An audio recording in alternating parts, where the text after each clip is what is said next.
Close your eyes. Tell me what comes into your mind.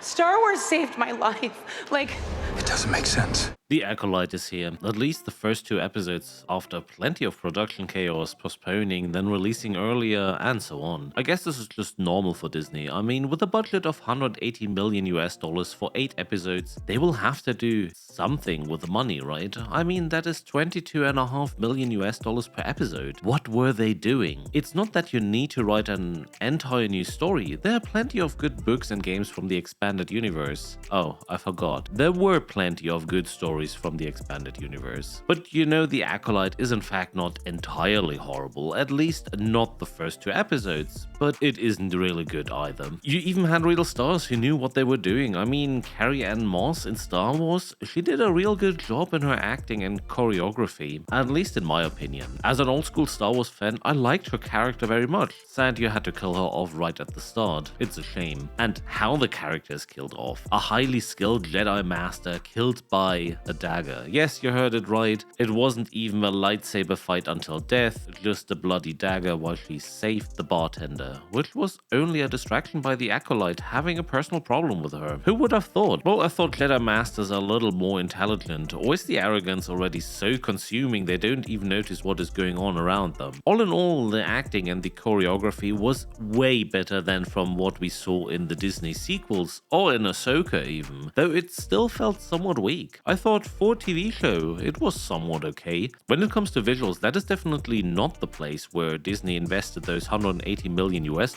Coruscant, the Jedi Temple built over 1,000 years ago, center and headquarters of the Jedi Order, and still this Jedi Temple on Coruscant looks like a $100 Lego build. Even the Jedi Temple from the Phantom Menace looks more impressive than this, especially with those beautiful night shots, and that one only had a budget of $115 million. The costumes are meh and don't really make sense. On the one hand, they look way more elegant, and you would imagine space monks flying around through the galaxy. On the other hand, they again look way too clean and elegant to be on a mission for literally days or weeks. Unless the Force protects you from getting dirty, those Jedi don't really seem to be doing much. Maybe you could share your secrets with me? Hi, Billy Mays here for OxyClean, the stain specialist. In terms of acting, I don't know. The 2 episodes were constantly shifting between great and meh. At least something was happening during the 2 episodes, and they weren't just walking from A to B like in the later episodes of The Mandalorian or Ahsoka. Surprisingly, Disney is not going on about how bad men are, that they should be eradicated from the galaxy, and I didn't feel constantly punched in the face with the usual message. Everything was a little more subtle. Did Disney learn something after failing one project after the other? Maybe not to actively insult your fan base? Did Disney think it is time to deliver something where the audience can just watch a TV show and relax without being taught on what they should think? I always loved how Star Wars was integrating current social and political topics into its storytelling, same as I loved it in Star Trek. However, in the past it was done in a way less disturbing fashion, except for the prequels of course. Episode 2 was just politics with a hammer at your face. Anyway, current topics of society and politics were integrated more gently, in a way the viewer had to think about what is currently going on, acting as if it is normal what should be normal. Disney seemed to have learned, at least slightly. Instead of throwing it at your face, for example, it was briefly mentioned Mae and Osha had 2 mothers. They didn't make a big deal about it. Such a family is just declared normal. No need to advertise it in huge letters. Disney seems to be at least trying to bring something we enjoy. After the Star Wars Saved My Life interview, I already expected the worst.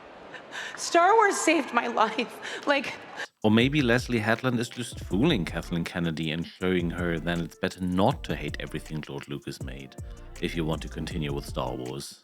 Is the Acolyte good then? Honestly, time will tell. I'm somewhere on the edge of falling asleep and actually being very interested in the show. The story is sadly only half good, and I always tend to say I cannot be bothered to wait a season for a show to become interesting and good. Some might have that patience. I have definitely not. All in all, I'm surprised on what Disney presented us. Even though it is only the first 2 episodes, maybe we are going to experience a miracle, and this is the first decent Disney Star Wars production in a decade. decade. I doubt it though. The storytelling was somewhat annoying and lame, even though it had its moments. The big surprise probably comes latest with episode 4. I even wonder why Oehrchen and Sol are still alive after 1.5 hours. It doesn't make sense. That's not typical Disney. For now, I don't understand the extreme bad viewer critics. I do agree with saying it is not the best we've ever seen, but it's also not the worst. It's a mid-TV show on an oversaturated streaming platform. I doubt it will survive 2 seasons, to be very honest with you. For the future,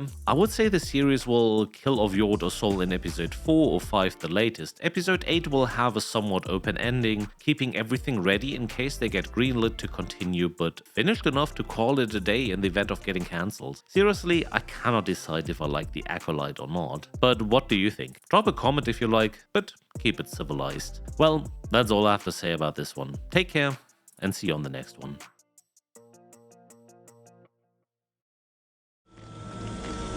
So uncivilized.